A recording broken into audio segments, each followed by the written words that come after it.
ശരിക്കും പറഞ്ഞാൽ സ്കൂളുകളൊക്കെ അടയ്ക്കാൻ പോകുന്നു, അതിന് മുൻപായിട്ട് പരീക്ഷ കാലമാണ്. പിള്ളേർക്ക് ഞാൻ ഇതൊക്കെ പഠിച്ച കാലത്ത് ഉപേക്ഷിച്ച കേസ് വെറുതെ ഓർമ്മിപ്പിക്കാൻ നിൽക്കരുത്. ഇല്ല വേണ്ട, ഞാനത് അന്ന് തന്നെ പഠിക്കുന്ന കാലത്ത് തന്നെ ഈ പരീക്ഷ കാലത്തെ കുറിച്ച് ഞാൻ ശ്രദ്ധിച്ചിട്ടില്ല. പിന്നെ ഇത്രയും കാലം പരീക്ഷ എഴുതി ജയിക്കാണ്ട് അടുത്ത ക്ലാസ്സിലേക്ക് പോകും. അത് നിയമമല്ലേ? നമ്മൾ ഒന്നാമത്തെ സ്റ്റെപ്പിലോട്ട് തള്ളിയിട്ട് എല്ലാ സ്റ്റെപ്പ് ഉരുണ്ട് താഴെ വരെ പോകുമല്ലോ തന്നെ എന്ന് പറഞ്ഞാൽ ഒന്നിച്ചേർത്താൽ 10 ഇത് തീരുള്ളൂ. അങ്ങനെ തീർന്നതാ. രചന എങ്ങനെയായിരുന്നു? പരീക്ഷയുടെ തലേദിവസം പഠിക്കുന്ന കുട്ടിയായിരുന്നോ അതോ ആദ്യം മുതലേ എല്ലാ ചാപ്റ്റേഴ്സും ഫോളോ അപ്പ് ചെയ്ത് അങ്ങനെ പഠിക്കുന്ന കുട്ടിയായിരുന്നോ? പരീക്ഷയുടെ തലേദിവസം പഠിക്കുന്ന കുട്ടിയാണല്ലേ?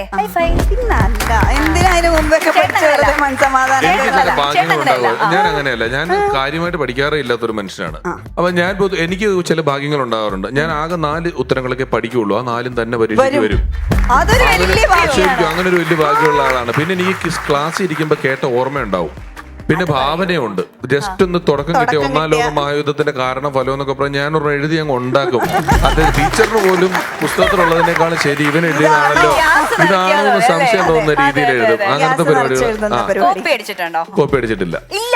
എനിക്ക് അങ്ങനെ ഇനി മാർക്ക് കുറവായി എന്നുള്ളൊരു പ്രശ്നം എനിക്കില്ല. പിന്നെ എന്തിനു ഞാൻ കോപ്പി അടിച്ച് റിസ്ക് എടുക്കണം? പിടുത്തം കിട്ടിയ ഞാൻ ഈ സ്കൂളിലെ സാധാരണ സമയങ്ങളിൽ 3-ാം ക്ലാസ് 4-ാം ക്ലാസ്സിലൊക്കെ ഈ ഓണപരീക്ഷ, ക്രിസ്മസ് പരീക്ഷ ഒന്നും ജീവിതത്തിൽ എവിടെയും കണക്ക് കൂട്ടുന്ന ഒരു പരീക്ഷയല്ലെന്നുള്ള ബോധ്യം എനിക്ക് അന്ന് കാലത്തുണ്ട്. അതുകൊണ്ട് തന്നെ ഞാൻ എഴുതിയിട്ട് കറക്റ്റ് എനിക്ക് തന്നെ ഞാൻ കണക്ക് കൂട്ടി നോക്കുമായിരുന്നു. പരീക്ഷയ്ക്ക് 8-9 ഓണപരീക്ഷയ്ക്കൊക്കെ ഞാൻ ഒരു 2.5 കിട്ടി, ഒരു 18-19 മാർക്ക് പാസ്സാവേണ്ട മാർക്കായ ഞാൻ എടുത്തു നിർത്തും.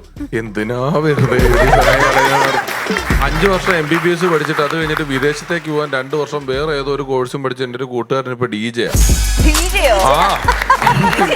MBBS നന്നായിട്ട് പാസ്സായി, എന്നിട്ട് വിദേശത്തേക്ക് പോകാനുള്ള ഏതൊക്കെയോ കോഴ്സുകളൊക്കെ പഠിച്ച് എല്ലാം കഴിഞ്ഞ് ഇടയ്ക്ക് ഒരു കല്യാണം വീടിച്ച് നിന്ന് ടിംച്ചിൽ അടിച്ചുകൊണ്ടിരിക്കുകയാണ്. അപ്പൊ അങ്ങനെ ബന്ധമൊന്നുമില്ല. നമ്മുടെ ചോയ്സ് ആണ്. As long as we are happy, നമുക്കത് മതി.